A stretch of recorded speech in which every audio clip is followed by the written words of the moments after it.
Good morning, Clint. We finally managed to work it out. Yes, sweet ass, eh? It was just too many numbers. Way too many numbers, you know it. Lucky you didn't see my Polish number, would have completely blown it. Oh, really? Is it even longer? Oh, yeah. Trying to say the name of the place is even harder. So, I thought you'd be fluent by now. Mate, come on. It's one of the hardest languages on the planet.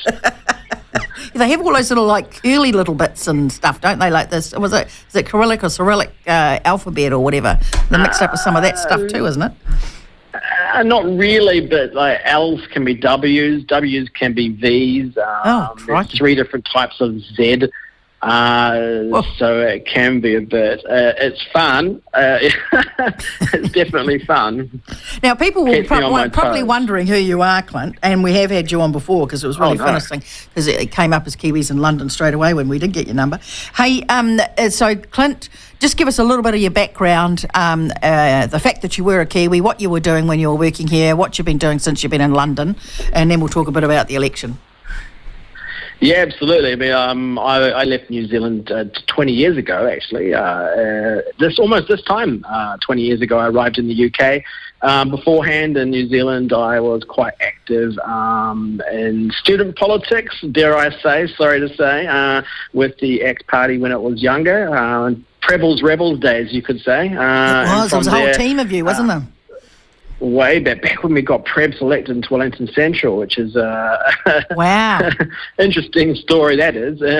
And then from there, came to the UK, did lots of other things that really fell back into looking out for people and keeping an eye on things back home in New Zealand by creating Kiwis in London, which is now 12 years old.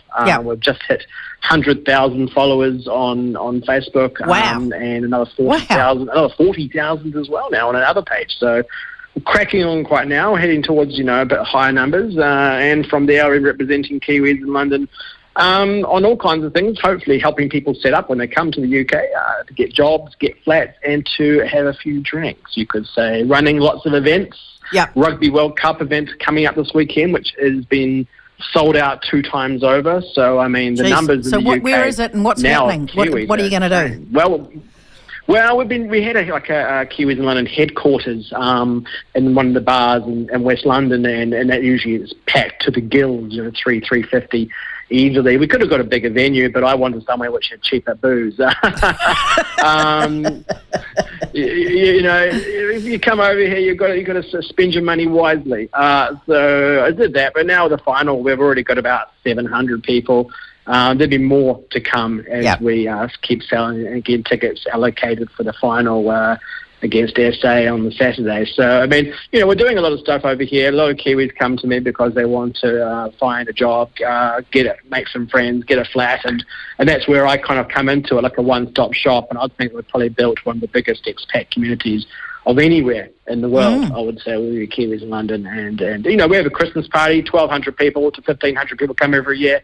It's a really good community. We even let the Aussie come along as well. And we have a good time. It's all about having a good time when you're outside of New Zealand and as well as mingling with some people from home if you really need to, because sometimes you do. So did you urge your community to get out and vote during the election? Yeah, of course. I spoke to a couple of the advertisers who were doing the ads for the Electoral Commission. I think that a couple elections ago they did that one with the Russians. I think it was that funny one, but obviously that's a no-go now. But this year we did promote the Get Out and Vote, the promotional stuff that was going out. We posted reminders. We made sure everyone knew what was happening and to how to vote, and if people didn't know how to vote or they needed a witness, we'd also be hosting stuff on our pages so people knew what was going on. And was there much interest? You know what? I'm not going to lie. It just didn't seem so buzzing, really. It didn't seem like it was a really hardcore, excitable campaign. I didn't really notice there was much of a buzz, to be fair. And it's funny because I do have a politics-free kind of like an environment where people can say stuff, but as soon as we start slagging off, it's kind of like a zero tolerance. But even so, we really didn't get any kind of like kick back this year at all. It was very mellow. Not really. We didn't see really many visits from the government at the time, the MPs, to come and talk to people over here. I think it's just normally. I think we only really got approached once by the Greens, but they're always kind of coming over here and doing stuff with the foreign voters and stuff. Other than that, it was pretty quiet. On deck really. Yeah. And post-election, did you get a feel for how people were feeling about the result? Yeah, I mean, from my opinion, this is what I'm reading. It was generally a positive response. No one said anything like, I'm leaving New Zealand or anything like that. It was quite the opposite. People are coming home. Yeah. But the community were pretty positive. I can't really say I saw anyone really moan about the result. It was so decisive anyway. it wasn't like it was anywhere close at all. But the community really didn't sound too negative. The general feeling is, the time was definitely up, and let's try and move on and try and heal some of the divisiveness which was so prevalent in New Zealand over the last few years. I think a lot of people are excited. A lot of people still offshore still haven't quite forgiven the government for MIQ and the way they run the system either.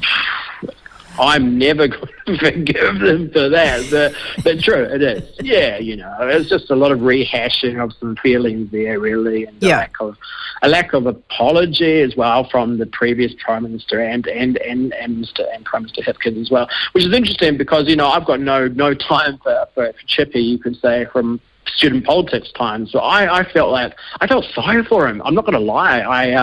I feel like he got delivered the biggest hospital pass in New Zealand political history. Yeah, he did really, didn't he? Yeah, well, it was a nightmare. And even though I have no love for the guy, I felt bad for the guy.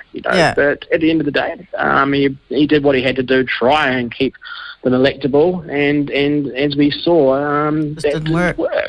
Yeah, and it was really interesting to watch the campaign too, because it sort of went like positive from Chippy's point of view. It sort of went positive, and then it was just like, let's be negative, and all we'll talk about is national. And it was just like, what are you doing that for, dude? It was the dumbest move. And I don't know who was his advisors, but they really weren't doing a good job for him there. No, God, no, they needed some of that team of Prebles Rebels years ago. Because some of you have ended up in some very interesting places too. Because Todd, I'm not too sure whether Todd Stevenson was in your lot, but he wasn't too far off it. He's now in Parliament. I saw that, fantastic. Yeah, but I still can't stay in touch. Yeah. And Aaron Bhatnagar, he's often done stuff. He was floating around when I was working for ACT. And the two Scotts. Scott Gilmore is a councillor. Hey, look at that. Yeah, so it's interesting to see where everyone's becoming respectable. Yeah, I know. How crazy is that? Yeah, and doing well too, which is all very well.